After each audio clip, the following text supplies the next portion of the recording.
John Beltran, Dave Urich back from McKeensburg and Weld Central High School, where the Bead Diggers trail 28-21 to Weld Central here as we go to the third quarter. The Bead Diggers will receive the second half kickoff.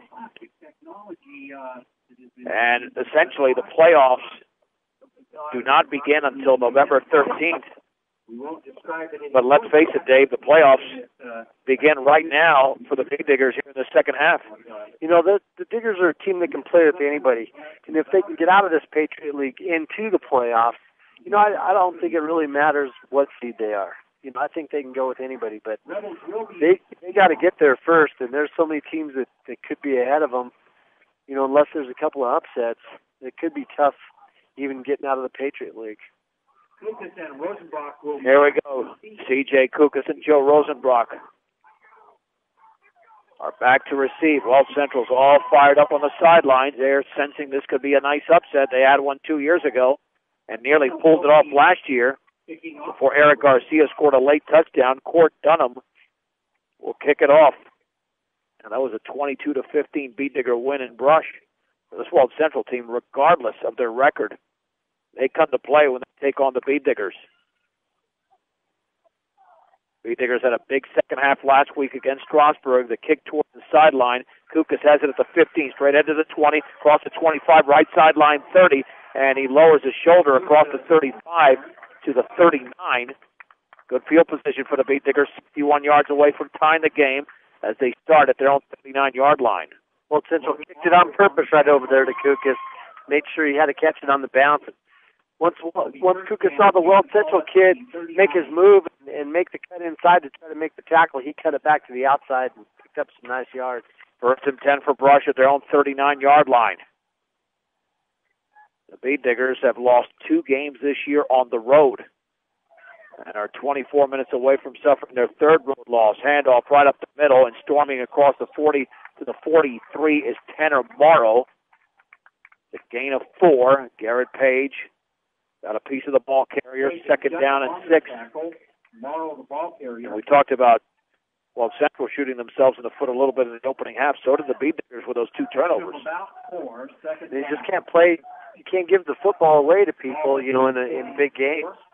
Northeastern Colorado's hometown savings and loan with locations in Brush and Fort Morgan is Equitable Savings and Loan.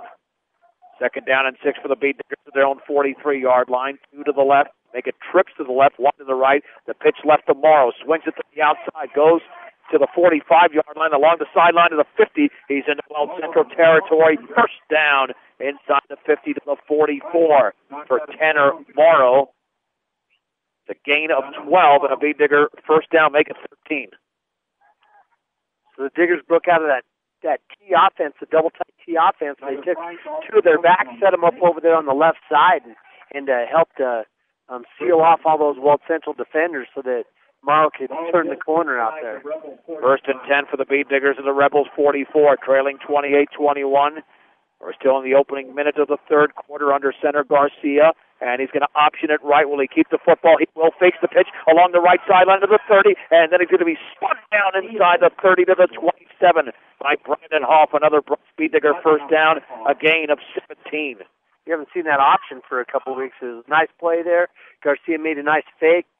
Rosenbrock had a really good relationship with him. He could have pitched the ball if he wanted to. Skyler Seawald checks in for C.J. Kukas. First and 10 for Brush at the Weld Central 27. The Bead Diggers have picked up 34 yards very quickly on just 3 plays. Weiser is in that backfield, along with Morrow and Rosenbrock. And this will be a give right up the gut to Weiser. He's got some strong yardage across the 25 to the 20, maybe the 19 as Eli Hollister made the play, but it's a gain of 8 for Connor Weiser. 108 yards now for Weiser, counting for most of the offense for the Diggers. But you can see they're starting to open it up a little bit, starting to try to spread this Rebel defense out. Second down and 2 from the 19-yard line. Second down and about 3. Bead Diggers are looking sharp right now, 19 yards away from tying the game. Garcia will hand it off right up the gut to Rosenbrock to the 15-10. A stiff arm to the 5. Touchdown, Joe Rosenbrock from 19 yards out. And the Beat Diggers are to within one. It's 28-27. It's the second time Rosenbrock carried the ball tonight. Give him 20 yards now on the night.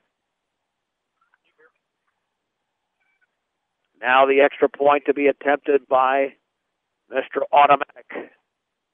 Suskadinas. Beat Diggers didn't take much time there. RC with a hold, gets the snap, puts it down. The kick is up, and that kick is just inside the left upright. It's good, and a Rebel is down. 10:14 to go, third quarter. It's Brush 28, Weld Central 28 on 1010 KSIR and KSIR.com.